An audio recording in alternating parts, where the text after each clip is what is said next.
Hello, everyone. I'm Harpreet Singh, welcoming you to the Future Work Pioneers podcast. Today, we are speaking with Michael Posner, the Jerome Kohlberg Professor of Ethics and Finance at NYU's Stern School of Business. He's the director of the Center for Business and Human Rights at the school. Prior to joining NYU Stern, Professor Posner served in the Obama administration as Assistant Secretary of State for the Bureau of Democracy, Human Rights, and Labor. From 1978 to 2009, he led Human Rights First, a New York-based human rights advocacy organization.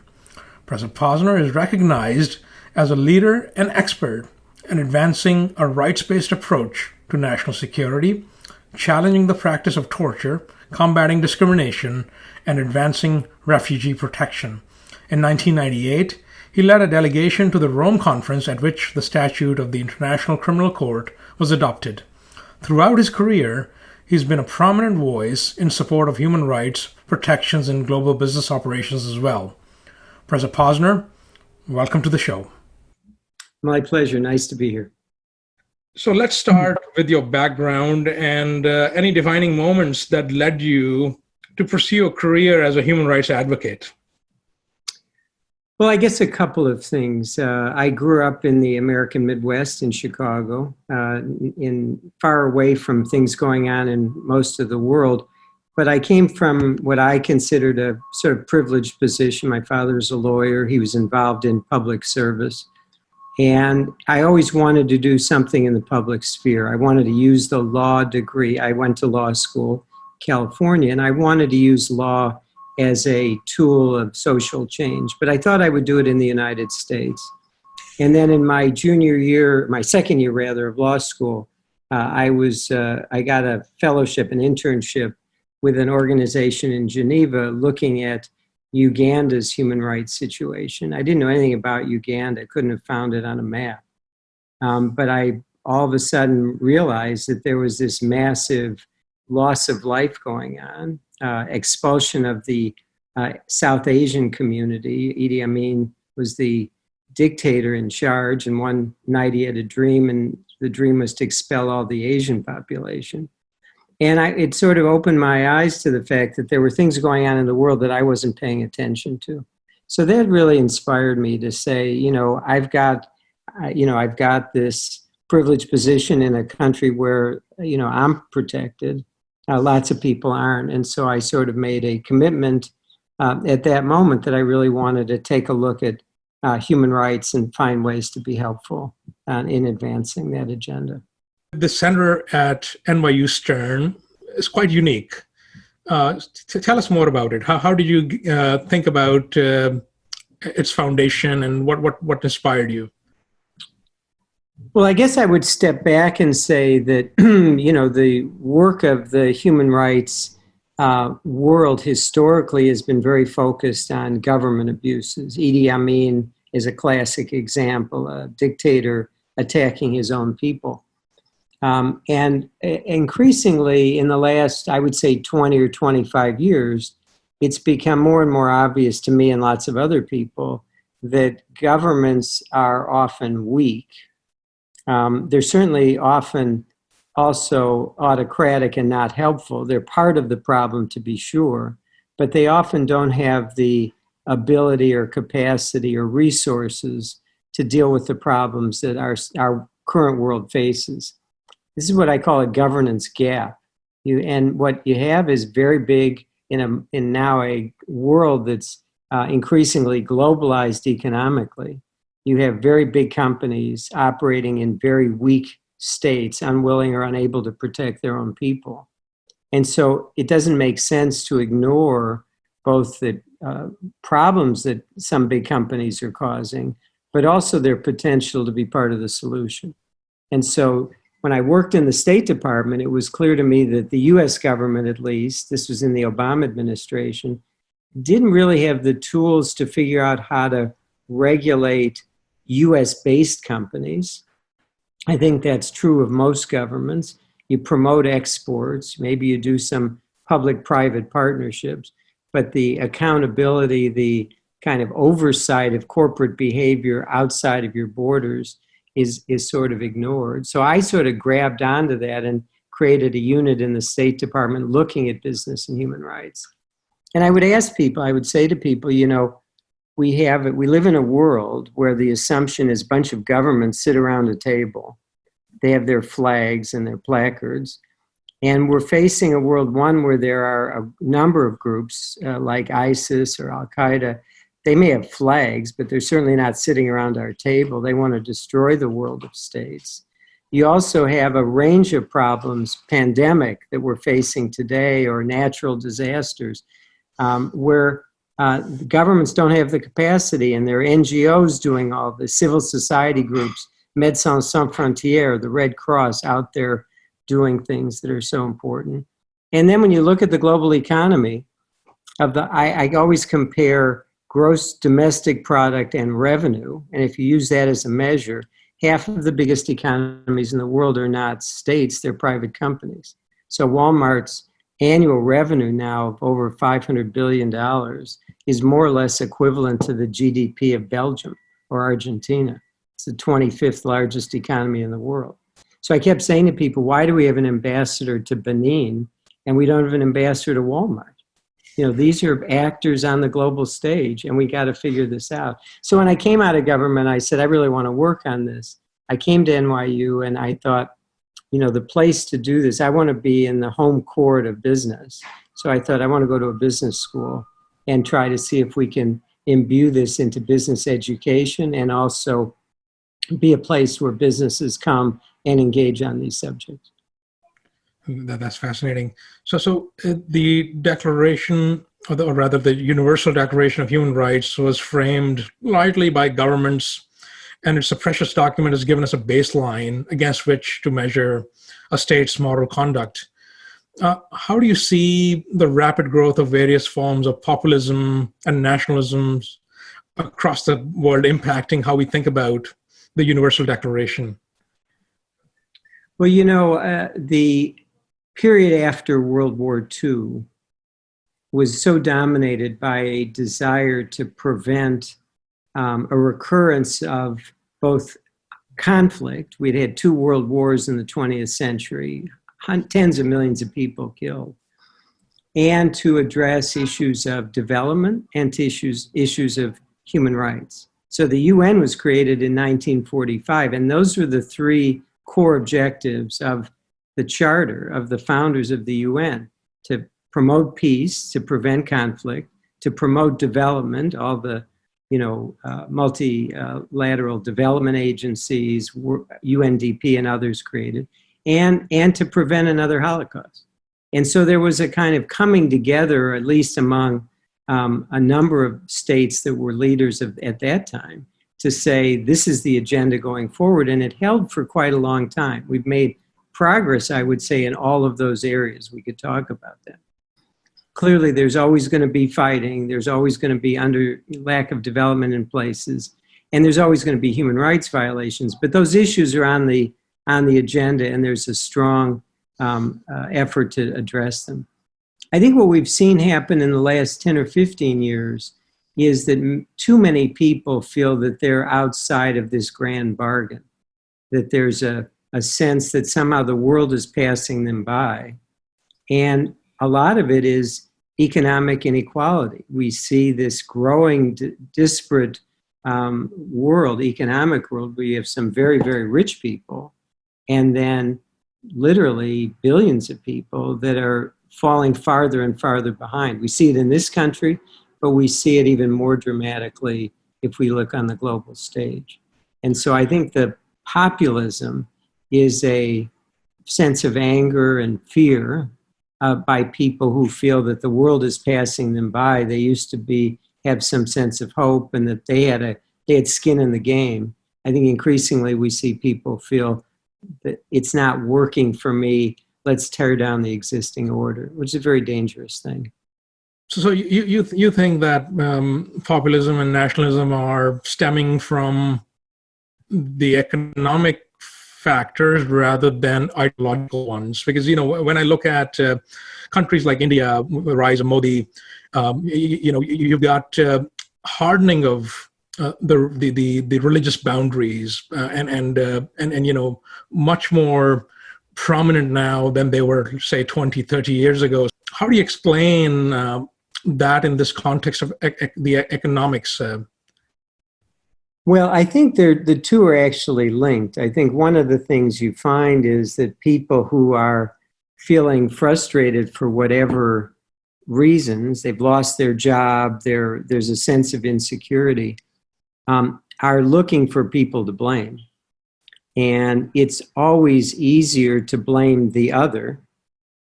And that takes the form of somebody who doesn't look like me. They're of a different race, a different religion. They're immigrants. We see in so many parts of the world people assuming that migrant workers or migrants, people coming in from outside, are the cause of their problem. And so you have leaders, whether it's Modi or Orban in Hungary or, frankly, the president here, who are exploiting that anger and fear and stoking some of those prejudices. The prejudices are always there that, human beings are susceptible to being suspicious of people that aren't like them. But it's become an art form almost of autocratic governors to sort of play on those differences as a way of generating support for their control.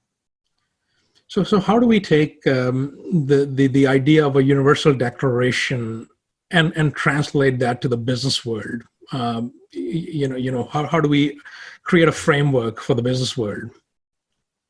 So as you said earlier, the Universal Declaration was adopted in the mid-40s, 46 to 48, by governments for governments. Led by Eleanor Roosevelt, it was an aspirational effort, I think a very important document that lays out some basic obligations of states to protect their own people and the world community to make sure that they do. So universalized rights, everybody's entitled to rights by virtue of their humanity. It internationalized the debate. This is something governments talk to each other about. But there was very little, if any, conversation about the private sector. We were living in a different world. And again, we were living in the world where the assumption was that those states sitting around a table were going to figure everything out. They were the ones that were responsible. And we now know that that doesn't hold. I want to live in a world where 193 states protect their own people. We don't happen to live in that world. And we're not going to live in that world for a long time. So then the question is, if this is now a subject that involves a broader set of actors, including the private sector, what do these standards mean for them? And businesses, I think, rightly can say we weren't sitting at the table. This wasn't intended for us. And so we have to kind of double back and make a kind of an effort to look at each industry and say, what are the things that apply to this industry? And how do we bring business to the table to refine those standards, to apply those standards, to build metrics and means of evaluation? Businesses live or die on things they can measure. They measure everything. There's something called Parsons' Law, which says that everything that is measured improves, and everything that's measured and made public improves exponentially. That's the way business operates. They need to have a clear framework. If it's productivity or revenue or efficiency, that's what they're doing all the time. And so what we're trying to do at NYU, and I think it's now becoming more, when we started, we were the first business school to have a center on human rights. I was the first one to teach a course on human rights at a business school. Others are starting to follow. And I think the premise, at least for me, is I accept the global economy, globalization. That's where the world we live in. I want business to succeed, but I want there to be high standards, metrics, and a way to evaluate performance so that companies that take these things seriously in their own industry and that are industry leaders are rewarded, and those that are flagrantly violating these things pay a price for that. This episode is brought to you by Experfy. Incubated in Harvard Innovation Lab, Experfy provides custom future of work solutions, such as private talent clouds and skill taxonomies. Experfy differentiates itself by using subject matter experts to pre-vet and pipeline candidates for AI and high-end technology skills. However, Experfy Talent Cloud Platform is skill agnostic and can be licensed to build custom talent clouds for any and all skills. In a different use case, enterprises interested in employee intermobility can license the Experfy platform to create an internal gigs marketplace where interested employees can be algorithmically matched to projects, gamifying their learning experience. Visit www.experfy.com for more information. What does the conversation look like with these business leaders when you encourage them to adopt or pay attention to human rights? What are the key questions that you're looking at? Well, it's a bit of a roller coaster. I can't say we have one discussion. There are some companies that are, for one reason or another, have decided this is important, and those are the easiest, the most fulfilling conversations because you're engaging on the merits. There are a number of companies that want to pretend to be doing the right thing. They have a corporate social responsibility department. They do a sustainability report. They put out, a lot of public relations material saying they're doing a good job, but they're not. And then there's a significant number of companies that don't want to engage at all and don't pretend that this has nothing to do with them. I call that a kind of 1980s or 1990s view. We follow local law. Our job is to make a profit in the shortest time possible, not the greatest profit in the shortest time possible.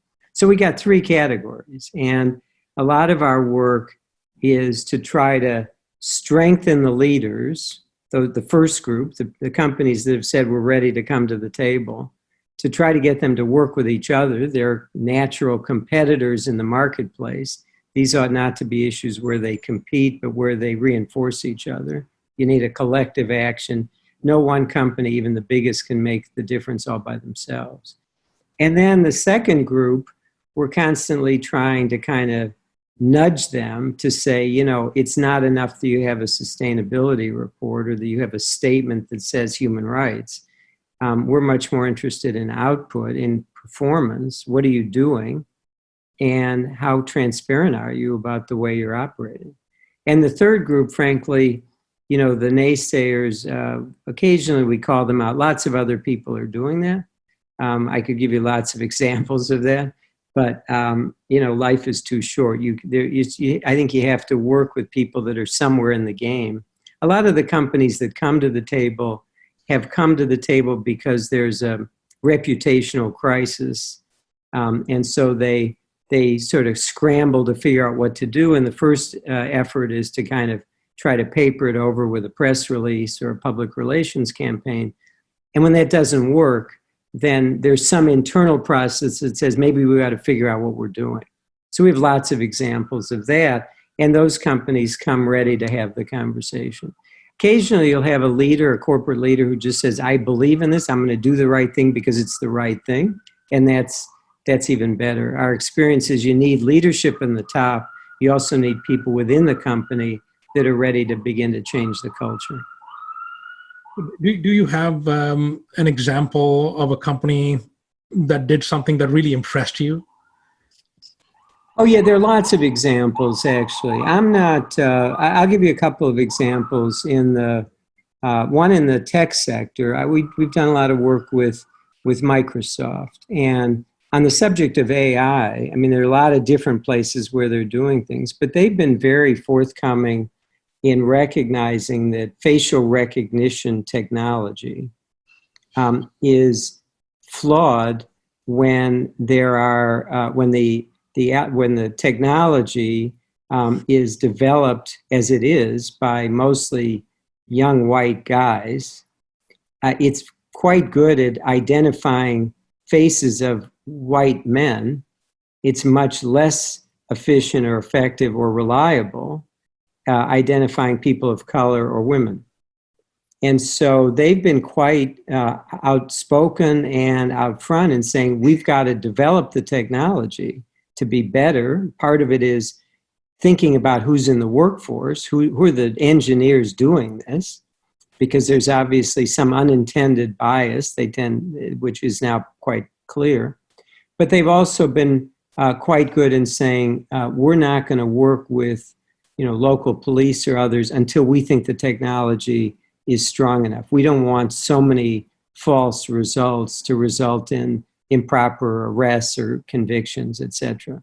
And they've called on their competitors to work with them. They've said this is a problem for industry and government. That's an example of a company, mature company with great leadership, basically saying this is part of what we do. We have to look at everything we do. What are the human rights risks associated with it?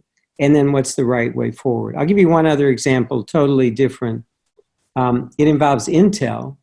They were, like so many other technology companies, they rely on natural resources that come from, many of them from Africa, including in the Democratic Republic of Congo.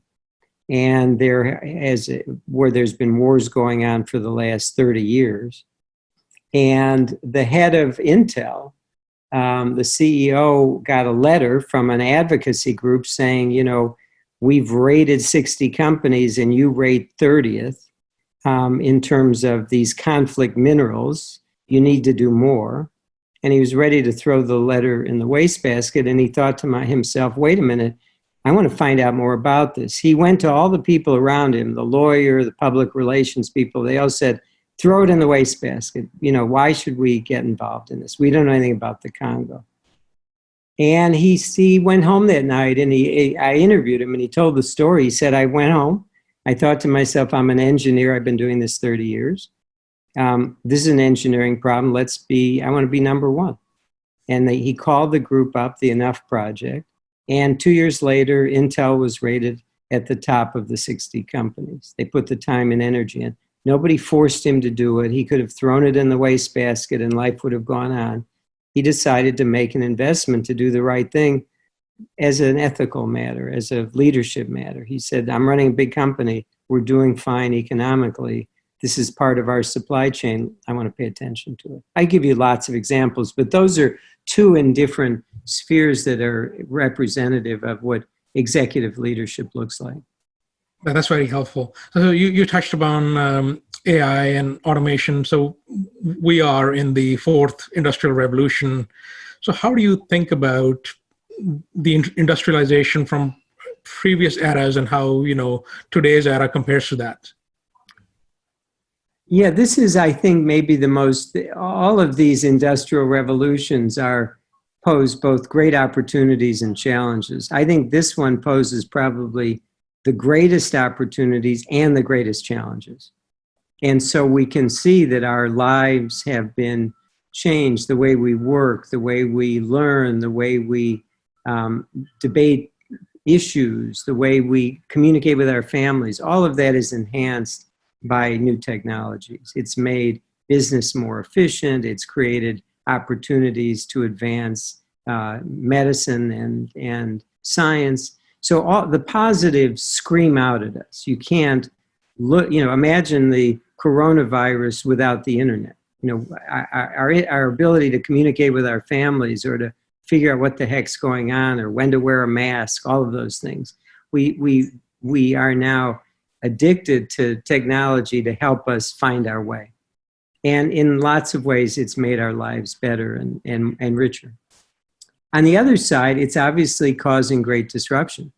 And, not the least of which is what I gather you're working on, which is the subject of, the changing nature of the workforce.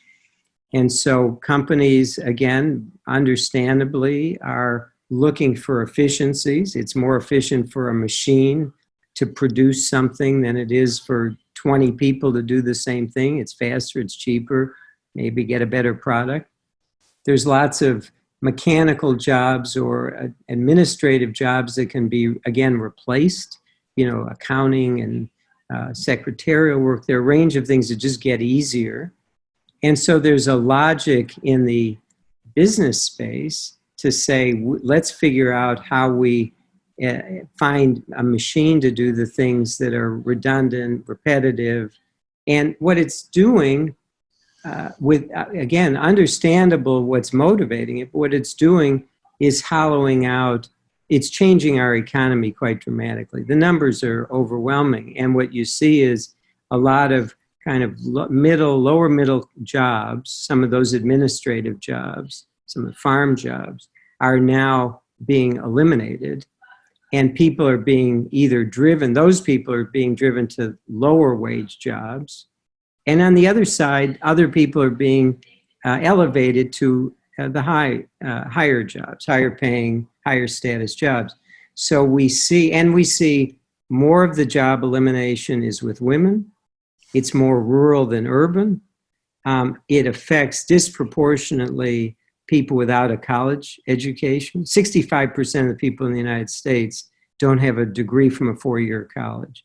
Those are the people, and for those people, wages have stagnated, and they're now more and more facing job elimination. Again, I don't have all the numbers, but it's pretty dramatic, and we can see in the next 10, 15, 20 years, there's going to be a dramatic escalation of what we've already seen happen today. And so you don't hold back progress. Automation, AI is progress. It's done a lot of good for our society and will continue to do so. But we need to be thinking, business needs to be thinking, government needs to be thinking, how do we mitigate the risks and the damage and make sure that we're holding firm to notions like the Universal Declaration of Human Rights, which provide that people ought to have a decent life. They ought to be treated decently. They ought to have health care. They ought to have, a decent job, et cetera, et cetera. We can't just mouth those words. We have to figure out how do they apply in the fourth industrial revolution.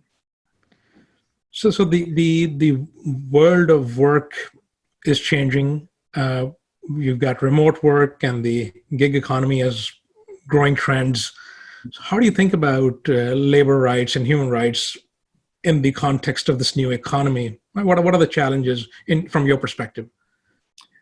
Well, I think that one of the most important challenges, a lot of what we've worked on is in response to what I call outsourcing of responsibility. And so we live in a world, again, business, Peter Drucker, all these business gurus for years have been talking about the value of outsourcing labor. You outsource janitorial work at Harvard or the people doing in the cafeteria. And if you're running a garment company or a toy company, you outsource production to India or China or Bangladesh or someplace.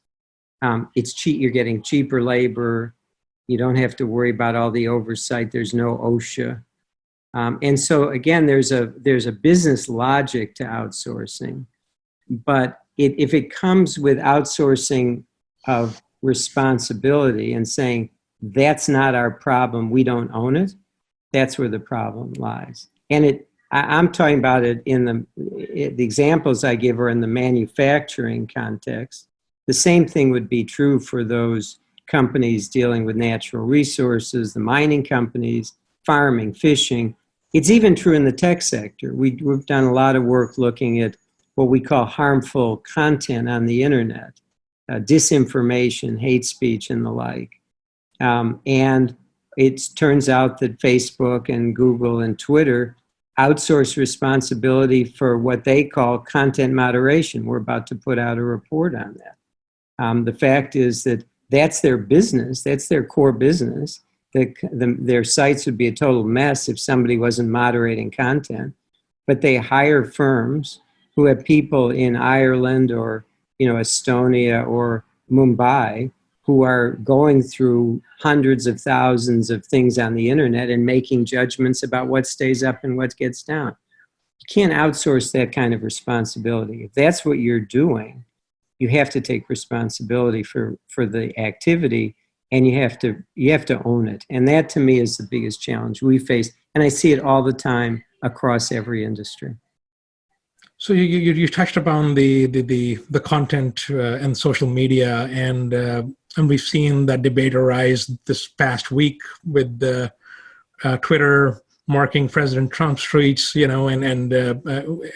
as inaccurate, and then you've got Facebook saying, we want to allow for any kind of freedom of expression. And interestingly, this week was the anniversary of an attack on Sikh houses of worship in India, and Facebook disallowed the hashtag Sikh. And there was an outrage amongst rights groups. And so when we see these companies have massive amount of power in how they moderate and regulate our content. So how do you think about that from a human rights perspective? Well, I would say over the last 5 years, we've probably spent as much time with Facebook and YouTube and Twitter discussing exactly those issues. And those are part of the roller coaster I described. We have good days and bad days in those discussions. The companies have been, let's take Facebook as an example. Facebook has been enormously financially successful and largely on the basis of a strategy of growth. What they tell their investors is that we now have 2.3 billion users around the world. And that pushes up the stock price.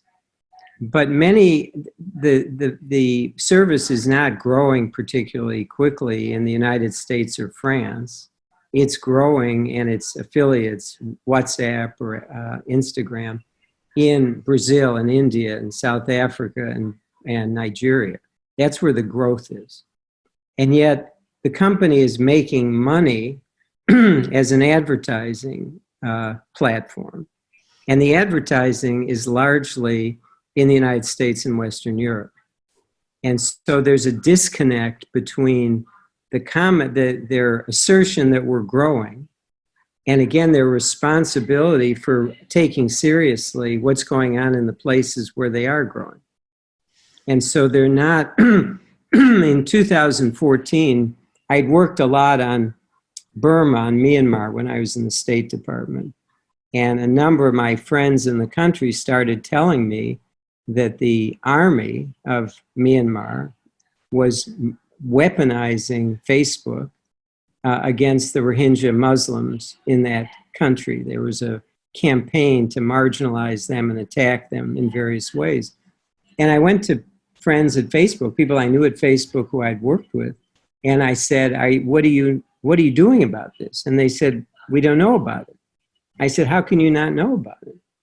And they came back and told me that nobody in the company spoke Burmese. Now, here's a country with 50 million people. 93% of the people who use the internet in Burma get on through Facebook. When they talk about the internet in Burma, they talk about Facebook. And the company had nobody paying attention to that. And, if you fast forward 4 years, the UN called it a genocide. And now, to their credit, too late, but now there's a whole team of people at Facebook who speak Burmese, who are monitoring what's on the site. The problem is you can't just wait until there's a genocide or where there's a massive problem to deal with it. You have to have people who are on the ground, who know the situation. You mentioned India. We've had the conversation with them about, why isn't there an Indian, a national manager for Facebook in India? Modi used WhatsApp as a very effective campaign tool.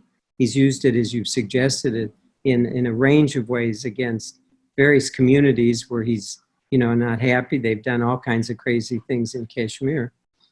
And somebody at the company said to me, it'd be hard to find a country manager because it's such a big, complicated country, we don't know who we would pick. And I said, do you think Citigroup would say we can't have a country manager because India is complicated?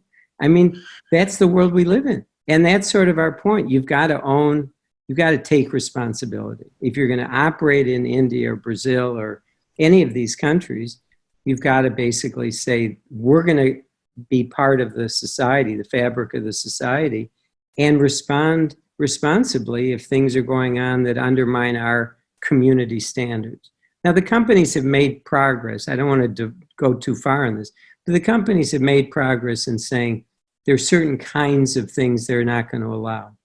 Child pornography, hate speech, bullying, things that are deliberately distortive of elections. There's a range of categories where they've said, we're not going to allow this. But then, and this is the problem we had last week, they apply that in a irregular and inconsistent fashion. And so, obviously it's complicated if the person promoting hate speech or distorting the electoral process happens to be the President of the United States. But that was Twitter's assertion, basically, we're going to follow our rules. And I think they did the right thing. So from a future work perspective, any parting words for our audience? Yeah, I don't, again, I think I try to think that I'm living in the real world. And in the real world, as you said, the nature of work is going to change for millions, tens, hundreds of millions of people.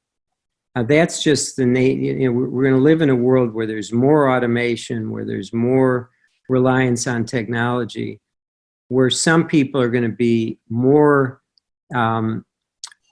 easily retrained if they lose a job. If you're 23 years old living in Seattle and you have reasonable computer skills and you lose your job, somebody can train you to do the next thing and you're going to be fine. If you're 58 years old and you're working at a tool and die factory in Sandusky, Ohio, all those jobs are disappearing because of automation, because of, again, outsourcing. And so we've got to, I think, be smart about what are the tools available. It's some part training. It's some part ensuring that people have their core necessities taken care of. We can't assume that when somebody loses their job, they're going to have health care. And so I think there needs to be, one, an honest recognition of what the challenges are. And this falls both on government and on private companies. You're automating this line. What does that mean? Who's involved? To what extent can you retrain, redeploy? And if not, what are the alternatives? So I think an honest discussion, transparency about what's really going on, what's at stake. And then this effort, I think, combining what government can do and what the private sector can do. We tend to say if it's a big, complicated problem, the government's going to handle it. And as I said at the outset, we face governance gap, including in the United States. Increasingly, we see the government not, the government hasn't even been able to figure out how to get protective equipment to people in hospitals. And so we're seeing increasingly governments not living up to their potential or their responsibility. And that means inevitably the private sector is going to bear a greater share of the burden of trying to figure out how to move forward. I see companies aware of this, trying to deal with it. Lots of companies, again, say, we're going to outsource responsibility and leave that for somebody else. Thank you, Professor Posner. What an enlightening conversation. Thank you. It's a pleasure to be with you.